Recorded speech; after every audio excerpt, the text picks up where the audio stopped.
दोस्तों आज मैं लेकर आया हूँ आप लोगों के लिए बोर्ड की परीक्षा के लिए इम्पोर्टेंट क्वेश्चन। कौन कौन से ऐसे क्वेश्चन हैं जो आप लोगों को देख कर जाना है। तो आइए सबसे पहले नज़र डालें अपन क्वेश्चन नंबर 1 कि शुष्क भूमि तथा आर्द्र भूमि कृषि में अंतर लिखिए। यानी आपको दो कृषि के बारे में पूछा है। पहला पूछा आपसे कि शुष्क भूमि कृषि किसे कहते हैं, तथा इसके साथ में आपसे पूछा कि आर्द्र भूमि कृषि किसे कहते हैं। तो इन दोनों में क्या अंतर है आप ध्यान से देखिए। यानी आपको एग्जाम में जो लिखना है इसी तरीके से लिखना है आर्द्र भूमि कृषि, इसमें क्या अंतर है। तो देखो पहला जो आप लिखोगे नंबर 1 पॉइंट है आपके कि शुष्क भूमि कृषि किसे कहते हैं। तो जिस स्थान पर जो वर्षा की मात्रा होती है तो आपको इस तरह से लिखना है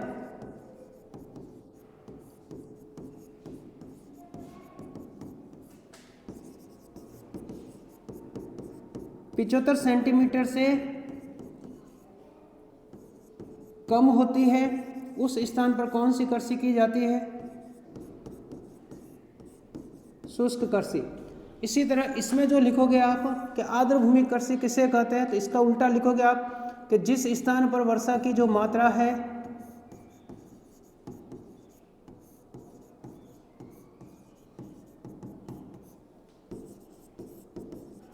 75 सेंटीमीटर से अधिक होगी।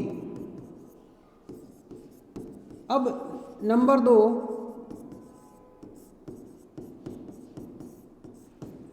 नंबर जो बात करोगे आप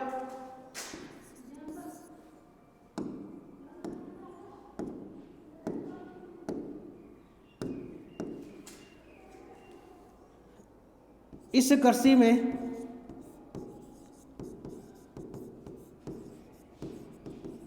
कम पानी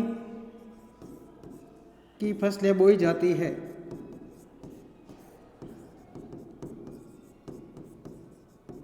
यानी ऐसी फसलें बोई जाती है जिनको कम पानी की आवश्यकता होती है। इसी तरह इसके अंदर जो दूसरा बिंदु लिखोगे आप इस क्षेत्र में वो फसलें बोई जाती हैं, तो आप लिखोगे इस कृषि में अधिक सिंचाई वाली फसलें बोई जाती है।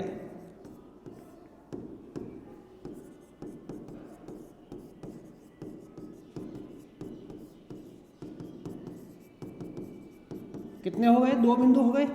अब इसमें आपको जो तीसरा लिखना है उसमें देखिए तीसरी बात जो लिखोगे इसमें कि इसमें मुख्य रूप से इसमें कौन कौन सी फसलें बोई जाती हैं उनके नाम भी लिखना। इसमें ज्वार, बाजरा, मूंग, मोठ, तिलहन और दलहन की फसलें बोई जाती है। ये फसलें हो जाएगी। इसी तरह इसमें जो लिखोगे आप इसमें कौन कौन सी फसलें इसमें लिखोगे, इसमें मुख्य रूप से इसमें गन्ना,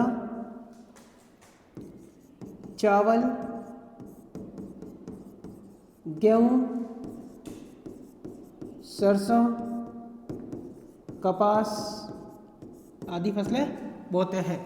तो हमने किसकी बात की, हमने क्वेश्चन नंबर 1 लिया। कौन सा क्वेश्चन, क्वेश्चन नंबर 1 था कि शुष्क भूमि तथा आर्द्र भूमि कृषि में मुख्य रूप से कौन कौन से अंतर है। तो आपको इसी तरह से लिखना है कि शुष्क कृषि में मुख्य रूप से 3 अंतर है, आर्द्र भूमि कृषि में मुख्य रूप से 3 अंतर है। आगे बात करते हैं अपन। इसके बाद अगला क्वेश्चन है चावल कौन सी फसल है, चावल कौन सी फसल है तथा चावल उत्पादक राज्यों के नाम लिखिए। यानी भारत के अंदर जो चावल है वो कौन सी फसल है और इसमें चावल उत्पादक राज्यों के नाम पूछा आपसे। तो देखिए चावल कौन सी फसल है, तो आप लिखोगे चावल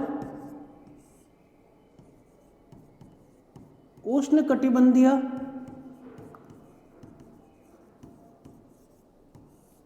फसल है। फिर आपसे पूछा चावल उत्पादक राज्य, तो आप लिखोगे चावल उत्पादक राज्य। कौन कौन से चावल उत्पादक राज्य हैं, याद रखना।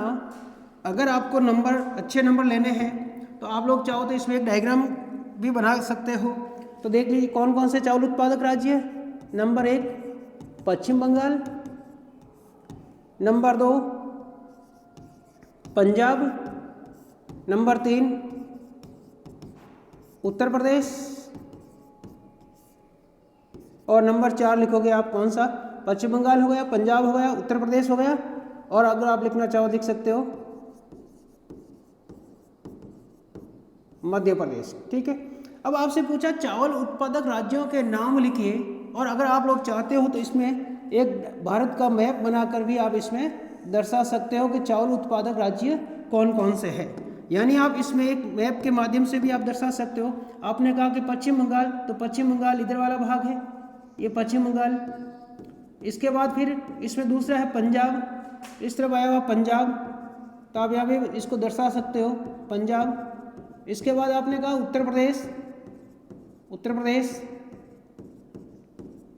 और फिर हमने कहा मध्य प्रदेश। यानी इस तरह से आप मैप के माध्यम से भी दर्शा सकते हो, और यहाँ पे लिख सकते हो कि ये जो डॉट है किसके क्या बता रहे हैं, आपके चावल उत्पादक क्षेत्र, चावल उत्पादक राज्य। इस तरह से आप बोर्ड की परीक्षा में लिखोगे तो दोस्तों आप याद रखना आपके नंबर अच्छे मिलेंगे। क्वेश्चन नंबर 3 आगे बात करते हैं। अगला क्वेश्चन है आपसे, कॉफी कौन सी फसल है,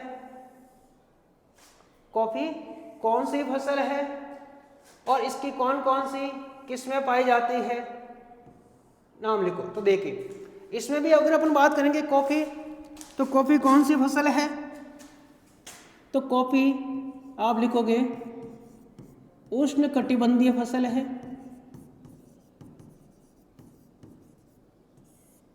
कॉफी उष्ण कटिबंधीय फसल है। इसके बाद पूछा इसकी किस्में कौन कौन सी है, कौन कौन सी किस्में हैं उनके बारे में बात कर लेते हैं अपन। देखिए इसकी जो मुख्य रूप से किस्में हैं तो आप लिखोगे किस्में, कौन कौन सी किस्में इसमें मिल रही है, तो 3 किस्में हैं, अरेबिका, लेबेरिका और रोबस्टा, ये 3 किस्में हैं कॉफी की। अब दोस्तों याद रखना यहाँ पर अगर आपसे पूछिए कि भारत में कॉफी उत्पादक राज्य, भारत में कॉफी उत्पादक राज्य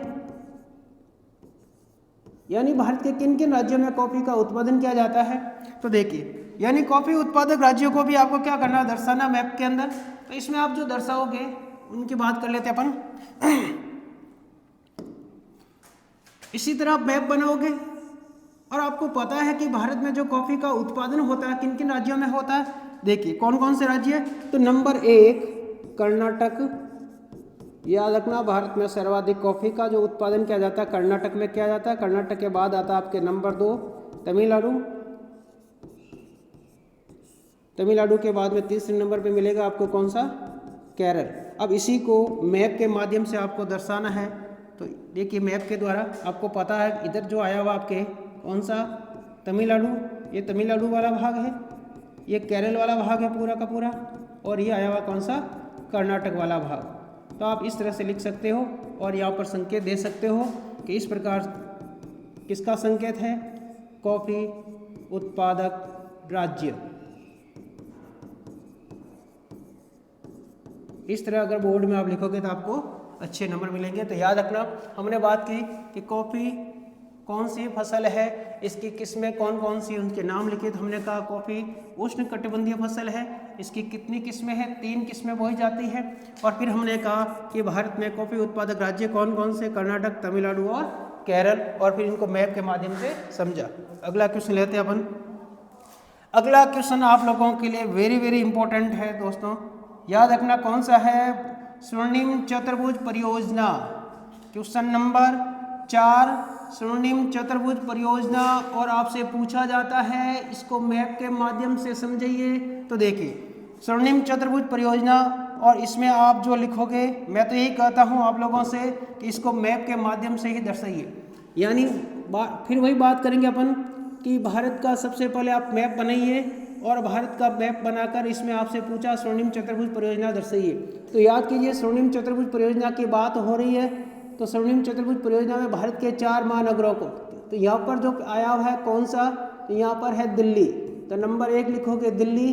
दिल्ली के बाद याद रखना इधर वाला जो भाग है कौन सा, जिसे कहते हैं मुंबई, यानी मुंबई के बाद इधर जाओगे, यहाँ पर जो मिल रहा है आपको कौन सा, चेन्नई, और चेन्नई के बाद चौथे नंबर पर जाओगे तो इधर आया हुआ है कोलकाता। यानी भारत के जो 4 महानगर है, इन चारों महानगरों को आपस में जोड़ना, यानी दिल्ली से मुंबई, मुंबई से चेन्नई, और चेन्नई से कोलकाता, और कोलकाता से दिल्ली। तो ये क्या कहलाता है, भारत के 4 महानगरों को जोड़ना, ये कहलाता है आपके स्वर्णिम चतुर्भुज। स्वर्णिम चतुर्भुज परियोजना कहलाती है, और आपके एग्जाम में पूछेगा स्वर्णिम चतुर्भुज परियोजना को दर्शाइए। तो जब भी अगर आपके इस प्रकार का क्वेश्चन मिले तो दोस्तों याद रखना, आप मैप के माध्यम से इसको समझाने की कोशिश करना, और इसमें आप लिख देना इसकी कुल लंबाई कितनी है, इसकी कुल लंबाई स्वर्णिम चतुर्भुज परियोजना की, इसकी कुल लंबाई है 5846 किलोमीटर, इसकी कुल लंबाई है। इसी तरह आप मैप के अंदर लिखोगे। क्लियर यहाँ तक? चले अगला क्वेश्चन नंबर 5। अच्छा क्वेश्चन है ये भी आप लोगों के लिए। आपसे पूछा कि चीनी उद्योग एक मौसमी उद्योग है। आप लोगों ने पढ़ा होगा कि जो चीनी उद्योग है कैसा उद्योग है, यह एक मौसमी उद्योग है। क्यों? यानी चीनी उद्योग को मौसमी उद्योग कहा गया है। क्यों कहा गया है, ऐसा क्या कारण है कि चीनी उद्योग को मौसमी उद्योग कहा गया है? तो देखिए आप लोगों को पता ही होगा कि चीनी उद्योग को मौसमी उद्योग क्यों कहा जाता है। तो आप लिखोगे कि यह उद्योग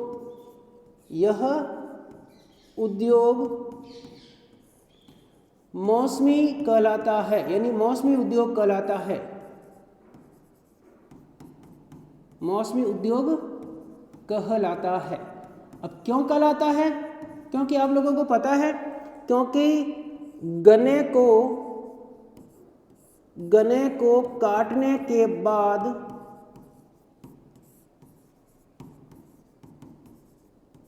24 घंटे के अंदर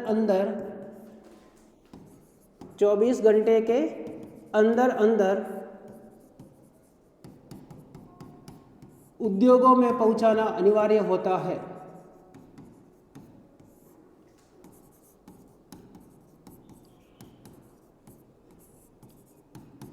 अनिवार्य होता है। क्यों? क्योंकि इसमें, यानी किसमें, गन्ने में, इसमें रस की मात्रा कम होती जाती है।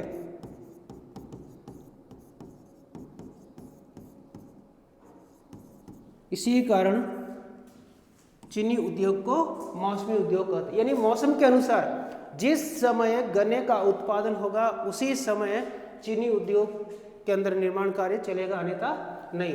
तो हमने ये कहा कि चीनी उद्योग एक मौसमी उद्योग है। क्यों कहा जाता है? हमने बात की गन्ने को काटने के बाद में 24 घंटे के अंदर गन्ने को किसी उद्योग के अंदर पहुंचाना पड़ता है, नहीं तो क्या होगा, उस गन्ने के अंदर जो रस की मात्रा है वो मात्रा सूख जाती है, कम होती जाती है। इसी कारण अगला क्वेश्चन लेते हैं आप लोगों के लिए। अगला क्वेश्चन भी एक महत्वपूर्ण क्वेश्चन है, कथन है। आप लोगों ने पढ़ा होगा कि खाद्य आपूर्ति की तुलना, यानी एक ऐसा व्यक्ति था विश्व के अंदर जिसने सबसे पहले बढ़ती हुई जनसंख्या के बारे में चिंता व्यक्त की थी कि खाद्य आपूर्ति की तुलना में जनसंख्या तेजी से बढ़ेगी। यह सिद्धांत किसने वो कब दिया था? यानी बढ़ती हुई जनसंख्या के बारे में यह कथन पूछा गया है, और विश्व में सबसे पहले यह कथन किसने दिया? तो आप लोगों ने पढ़ा होगा, जिसका नाम है थॉमस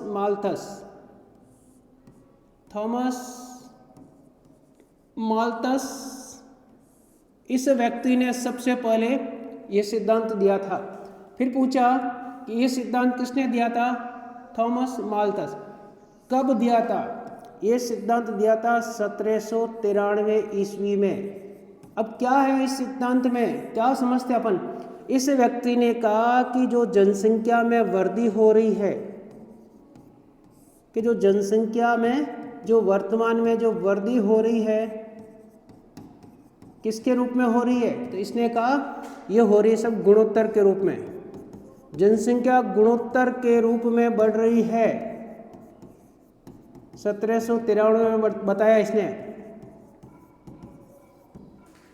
फिर इसने कहा कि खाद्य सामग्री में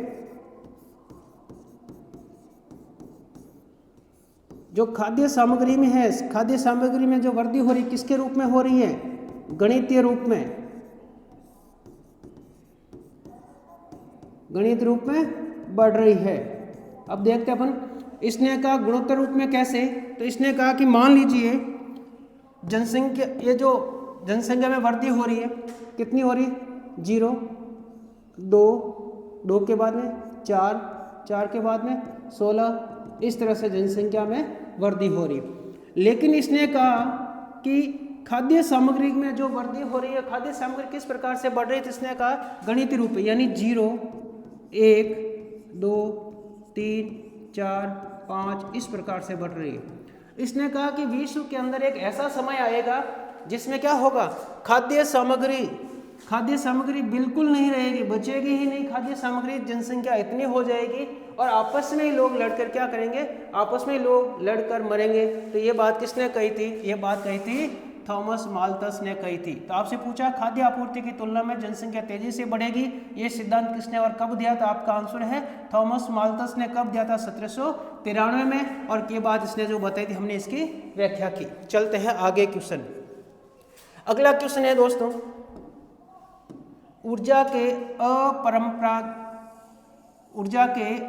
अपारंपरिक स्रोत कौन कौन से है, या अपरंपरागत स्रोत कौन कौन से है? यानी ये आप लोगों ने पढ़ा होगा। इसमें आपसे पूछा कि ऊर्जा के परंपरागत स्रोत कौन कौन से है। अपरंपरागत स्रोत पूछा यहाँ पर, तो ऐसे कौन कौन से स्रोत है? तो देखिए जो ऊर्जा के जो स्रोत है वो मुख्य रूप से कितने प्रकार के हैं? तो अगर अपन दोनों की बात कर लेते हैं यहाँ पर, तो ऊर्जा के स्रोतों को मुख्य रूप से कितने भागों में बांटा गया? 2 भाग, ए भाग और बी भाग। इसमें आपके कौन से? परंपरागत। अब एग्जाम में कौन से पूछे आप वो ध्यान रखना। तो परंपरागत और बी है आपके अपरंपरागत। अब देखिए सीधा सा आपको याद करना है, परंपरागत कौन से? ऐसे स्रोत जो हम प्राचीन काल से उनको काम में लेते आ रहे हैं। जैसे मान लीजिए बात करें अपन कौन कौन से हैं? कोयला है, प्राचीन समय से ही हम उपयोग कर रहे हैं। इसके अलावा कौन कौन से है? तो मैं यहाँ लिख देता हूँ आपको, प्राकृतिक गैस है, कोयला, प्राकृतिक गैस और खनिज तेल, ये सभी आपके मिलेंगे कौन से? परंपरागत। और अपरंपरागत जो वर्तमान में है, जिसमें अपन कह सकते हैं जैव ऊर्जा, पवन ऊर्जा, सौर ऊर्जा, ये सभी आपके क्या है? अपरंपरागत स्रोत है। तो याद रखना हमने बात की परंपरागत और अपरंपरागत स्रोत कौन कौन से है, तो आपसे एग्जाम में पूछा जाता है, तो याद रखना। क्वेश्चन नंबर नेक्स्ट, उसकी बात करते हैं। अगला क्वेश्चन, ऋतु प्रवास से आप क्या समझते हैं? ऋतु प्रवास से आप क्या समझते हैं? किसे कहते हैं ऋतु प्रवास? तो ऋतु प्रवास के बारे में पूछा तो किसे कहते हैं ऋतु प्रवास? देखिए ऋतु प्रवास यानी ऋतुओं के अनुसार, किसके अनुसार? ऋतुओं के अनुसार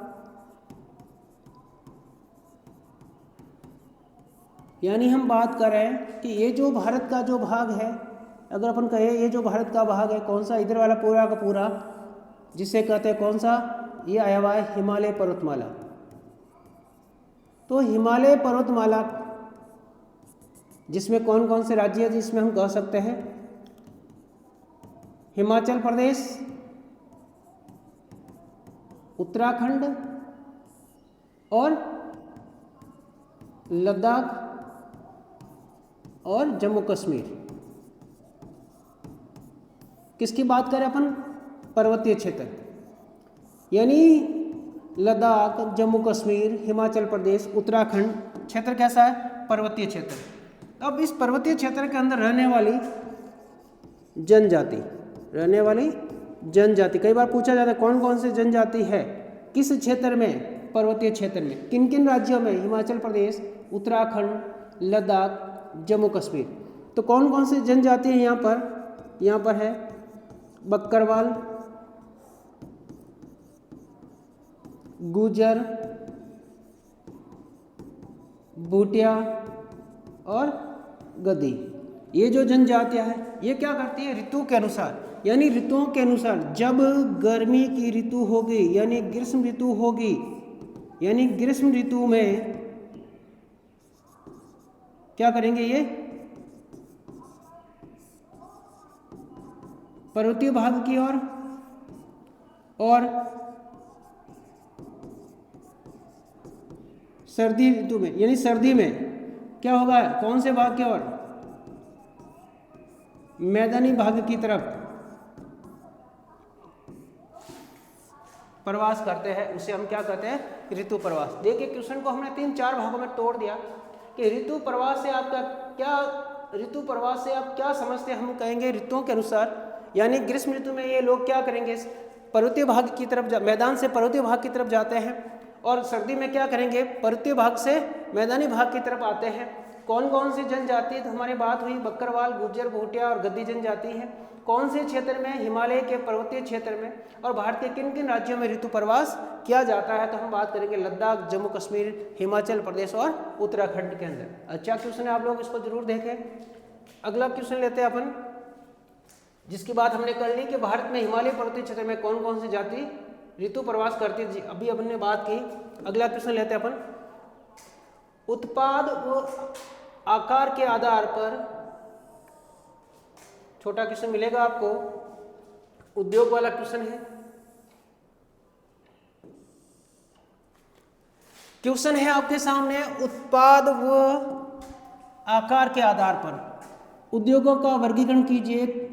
पढ़ा हो आप लोगों ने, तो एक सारणी दी हुई है, उसमें उद्योगों के बारे में लिखा हुआ, वर्गीकरण किया गया है। तो यहाँ से आपसे पूछा, हम दोनों की बात कर लेंगे, यहाँ आपसे पूछा उत्पाद के आधार पर, किसके आधार पर पूछ रहा है आपसे, उत्पाद के आधार पर उद्योगों को कितने भागों में बांटा गया है। तो आप याद रखना, उत्पाद के आधार पर उद्योगों को मुख्य रूप से 2 भागों में बांटा गया है।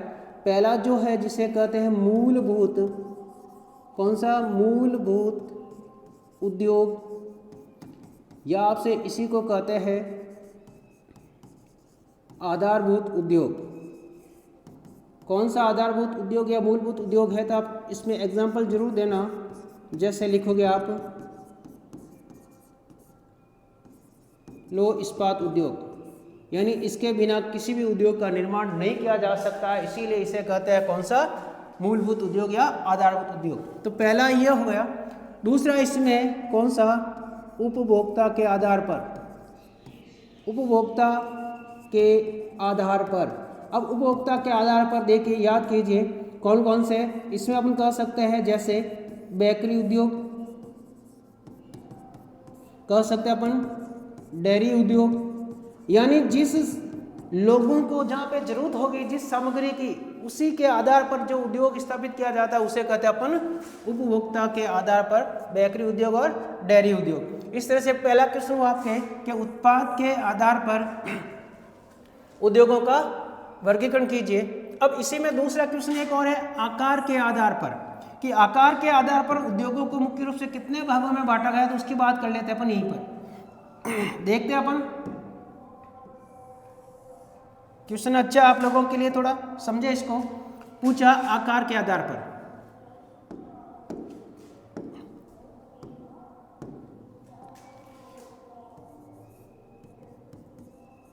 आकार के आधार पर उद्योगों को मुख्य रूप से कितने भागों में बांटा गया, तो इसमें आकार के आधार पर उद्योगों को मुख्य रूप से 3 भागों में बांटा गया है। अब कौन कौन से 3 भाग हैं उनकी बात करते हैं, नंबर 1, नंबर 2 और नंबर 3। पहला जो है इसमें अपन कह सकते हैं निजी उद्योग,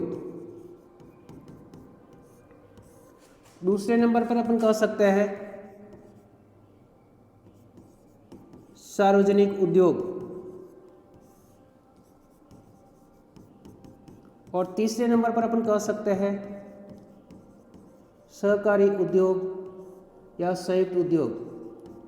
अब इसमें परिभाषा भी देनी है आप लोगों को। तो पहला आपसे पूछा निजी उद्योग, ऐसा उद्योग जिसमें किसी एक व्यक्ति का अधिकार हो, ऐसे उद्योग को हम निजी उद्योग कहते हैं। यानी किसी व्यक्ति विशेष का अधिकार हो,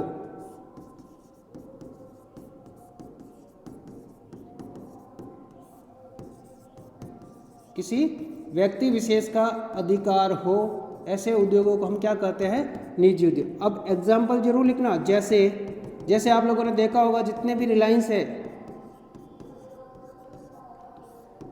रिलायंस उद्योग है, वो रिलायंस उद्योग आपके कैसे मिलेंगे? वो निजी एक ही व्यक्ति के हैं। अब दूसरा है सार्वजनिक उद्योग, जो किसका हो? मुख्य रूप से सरकार का उद्योग हो। यानी सरकार के द्वारा जो उद्योग स्थापित किया जाता है उसे कहते हैं अपन सार्वजनिक उद्योग। और जैसे रेलवे उद्योग, यानी रेलवे जो है किसका है? सार्वजनिक है, सरकार का है। तो इसमें सार्वजनिक उद्योग में सरकार की बात होगी। और सहकारी में क्या होगा? याद रखना, इसमें सरकार प्लस निजी व्यक्ति, जितने भी सरकार और निजी व्यक्ति होते हैं दोनों मिलकर इसमें किया जाता है, ऐसे उद्योग कहलाते हैं आपके सहकारी उद्योग। तो हमने बात की कि आकार और उत्पाद के आधार पर उद्योगों को मुख्य रूप से कितने भागों में बांटा गया? तो हमने इसकी बात की कि मुख्य रूप से इनको 2 भागों में बांटा गया था। ठीक है, अगला क्वेश्चन देखते हैं अपन। अगला क्वेश्चन है आपके स्थानांतरणशील कृषि वर्तमान समय के लिए उपयुक्त नहीं है, ठीक नहीं माना गया है। क्यों? तो देखिए, क्वेश्चन है आपसे कि जो स्थानांतरणशील कृषि है वर्तमान समय, या इसमें पूछा स्थानांतरणशील कृषि भविष्य के लिए अच्छी नहीं है। क्यों? क्योंकि आप लोगों को पता ही है जो स्थानांतरणशील कृषि है, इस कृषि को भारत में किसके नाम से जाना जाता है? इस कृषि को भारत में कौन सी कृषि कहते हैं? जूमिंग कृषि कहते हैं। ठीक है, और इसी कृषि को क्या कहते हैं? कर्तन तथा दहन, कर्तन और दहन कृषि भी कहते हैं। तो इसमें ये क्यों नहीं है? क्योंकि वनों को काट कर अगर आप इसी प्रकार से कृषि करते रहोगे, जब वन ही नहीं बचेंगे तो क्या होगा? मनुष्य का जीवन संभव होगा क्या? नहीं होगा। तो इसमें आपको सीधा सा लिखना है कि ये जो कृषि है वनों को काट कर व जलाकर कृषि की जाती है, जो इस कारण ये कृषि उपयुक्त नहीं है। अब मैं आप लोगों को यहाँ पे बता रहा हूँ दोस्तों कि स्थानांतरणशील कृषि के अन्य कौन कौन से नाम है, किस किस देश में इस कृषि को किस किस नाम से जाना जाता है। तो यहाँ पर है आपके कृषि और यहाँ पर है देश, 3-4 बात कर लेते हैं अपन। यहाँ पर सबसे पहले है नंबर 1 चाइना कृषि। ये स्थानांतरणशील कृषि का ही नाम है। चाइना कृषि किस देश में कहा जाता है? तो याद रखना, कौन से देश में? श्रीलंका के अंदर। इसके बाद है आपके कौन सा? मिल्पा कृषि। मिल्पा कृषि किस देश में कहा जाता है? तो याद रखोगे किस में? मैक्सिको। मैक्सिको में जाओगे तो मिल्पा। रे कृषि किस देश में कहा जाता है? तो वियतनाम। और लद्दाख कृषि किस देश में कहा जाता है? तो आप याद रखोगे इंडोनेशिया।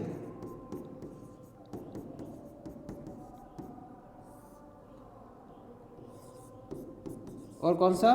रोको कृषि कहाँ पर? ब्राज़ील के अंदर। तो ये जो हमने बात की कौन सी कृषि, ये सभी जो नाम है स्थानांतरणशील कृषि को। और भारत में इस कृषि को क्या कहते हैं? तो याद रखोगे आप कौन सा?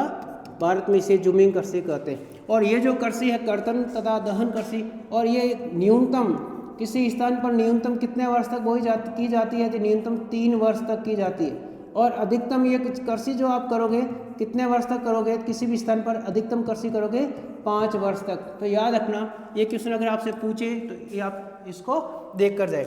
अगला क्वेश्चन लेते हैं अपन दोस्तों। अगला क्वेश्चन जो है आप लोगों के सामने, स्वेज नहर व पनामा नहर को सचित्र समझिए। इसके बाद अपन नेक्स्ट क्लास में करेंगे। इसके बाद अगला है विनिर्माण शब्द से क्या अभिप्राय है? इसको देख लेते हैं, छोटा सा क्वेश्चन है। विनिर्माण शब्द किसे कहते हैं? पढ़ा होगा आपने। विनिर्माण यानी वस्तु का पुनः निर्माण करना, वस्तु का पुनः निर्माण करना,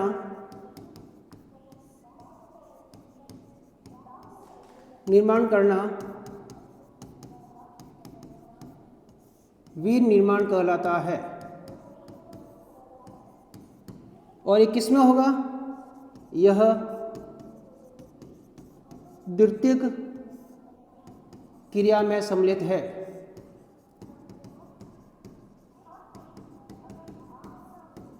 जैसे एग्जाम्पल, जैसे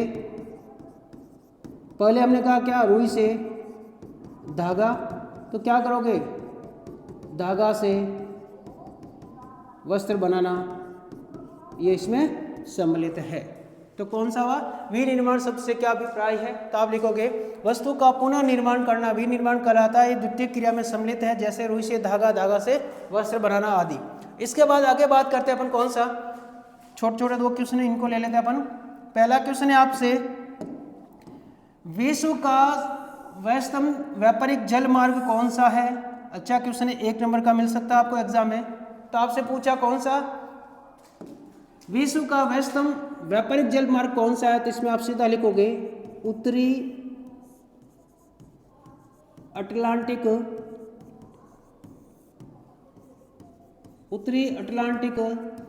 समुद्री मार्ग, जो विश्व का सबसे व्यस्तम व्यापारिक जल मार्ग है, ये आया हुआ है। अगला है अंकीय विभाजन क्या है, समझिए। तो अंकीय विभाजन में दोस्तों आप लिखोगे विकसित देश का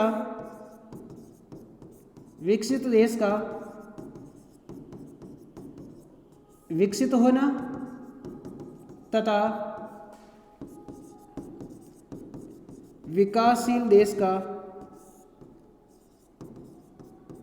देश का पिछड़ जाना क्या कहलाता है? अंकीय विभाजन कहलाता है। क्लियर यहाँ तक? यानी गरीब का गरीब होना, अमीर का अमीर होना क्या कहलाता है? आपके अंकीय विभाजन कहलाता है। अगला क्वेश्चन लेते हैं अपन, निम्न को समझिए। ये भी बड़ा क्वेश्चन नेक्स्ट क्लास में लेकर आएंगे।